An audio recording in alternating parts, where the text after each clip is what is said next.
1972 எம்ஜிஆர் அவர்கள் உருவாக்கிய பொழுது ஒரே குறிக்கோளில் உருவாக்கினார்.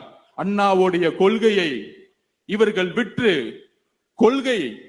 கொள்கையை விற்று கொள்ளை குடும்பமாக மாற்றி ஊழலை நோக்கி போடும் பொழுது கேள்வி எழுப்பினார். அதே உணர்வுடன் தமிழக வெற்றி கழகம் இந்த தமிழகத்தில் பெரியாரிசத்தை பெயரளவுக்கு பேசிக்கொண்டு சமூக நீதியை தூக்கி எறிந்து ஊழலை மட்டுமே அடிப்படையாக கொண்டு உருவாக்குகின்ற இந்த திமுக ஆட்சிக்கு எதிராக கட்சியை உருவாக்கும் பொழுது நம்மளுடைய ஒரே குறிக்கோள், ஏன் அரசியல் எதிரி திமுக, ஏன் கொள்கை எதிரி பிஜேபி என்பதை உள்வாங்கினோம்.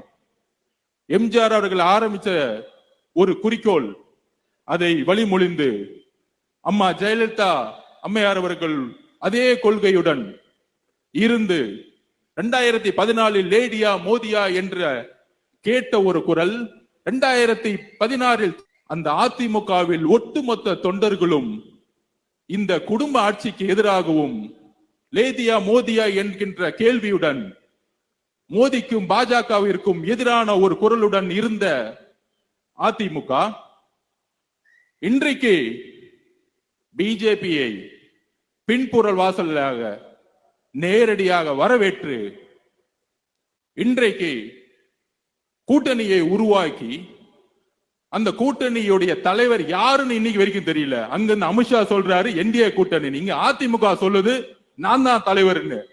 சிஎம் யாருன்னு கேட்டா அமித்ஷா சொல்லணும்னு சொல்றாங்க. அந்த வலு விளந்து வச்சக்கூடிய தலைமை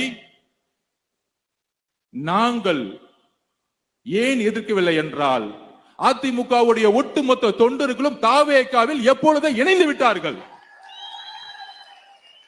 எம்ஜிஆர் எப்பொழுது ஒரு குறிக்கோளுடன் ஆரம்பித்தாரோ,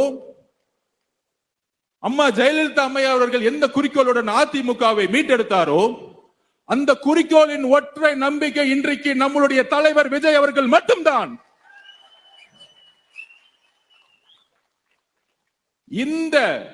இந்த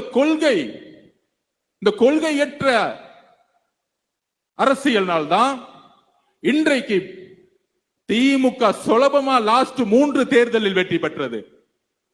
ஆனால் இனி வெற்றி பெற முடியாது. ஏனால் உங்களை எதிர்த்து அரசியல் செய்யக்கூடியவர்கள் பிஜேபியிடம் சரணடைந்த தலைவர்கள் அல்ல.